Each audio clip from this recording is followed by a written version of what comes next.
Hey, it's great to be with you again today. Do you ever wonder why sometimes bad things happen to you? I mean, I think at some point we all do, don't we? I mean, things happen to us and we're just like, what in the world is going on? Like, how did that happen? You know, everything's going along fine. And then all of a sudden one day, bam, something happens. And you're like, what? What was that? And then bam, and then bam, right? And it's like the circle of events, the cycle happens and it just, and after a while, you're worn out. You're like, what is literally happening right now? And I think one of the things that we need to understand is that when these things do happen to us, if we start to look at it and say, what am I learning from all of this?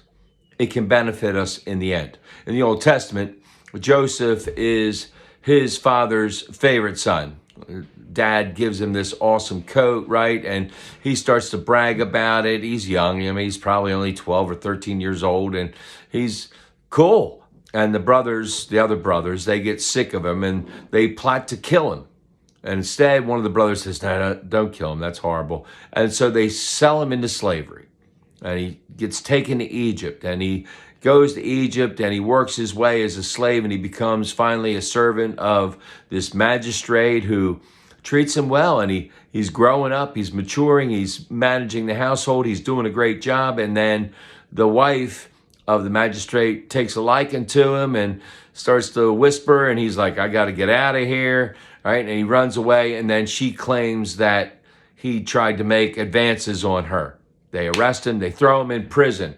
And as he's in prison, these other guys are in there with him. They have dreams. He interprets the dreams. One gets freed, which is what he said his dream would mean. The other one's got sent to the gallows, which is what he predicted the dream meant. Later on, the one who got freed was working for Pharaoh. Pharaoh has a dream. The guy goes, hey, I remember somebody in prison. They bring Joseph out of prison. He interprets Pharaoh's dreams, and boom, he becomes Pharaoh's right-hand man. Are you kidding me? Now, he's sold into slavery. He's accused by a person of making advances on her. He's thrown into prison, and he's in prison for a while. Finally, he moves up because of God's intervention, and he becomes powerful in the Egyptian government. A couple years later, there's a famine, and his entire family, father, all of his brothers, come to Egypt to get food. He's in charge of the food distribution for Egypt. Are you kidding me? He saves his entire family.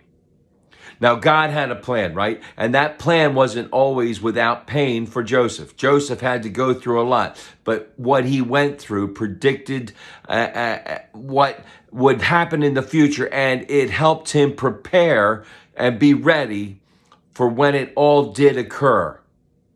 God used all of those things to strengthen Joseph's character and perseverance and deepen his faith. And because of that, God was able to use him in incredible ways to save thousands of people, including his own family. As we go through our tough times, may we continue to seek God and to chase after him and believe that he's working in our lives, because he is. May God continue to pour out his grace, mercy, and blessings on each and every one of us until we get to meet again. Amen. Amen.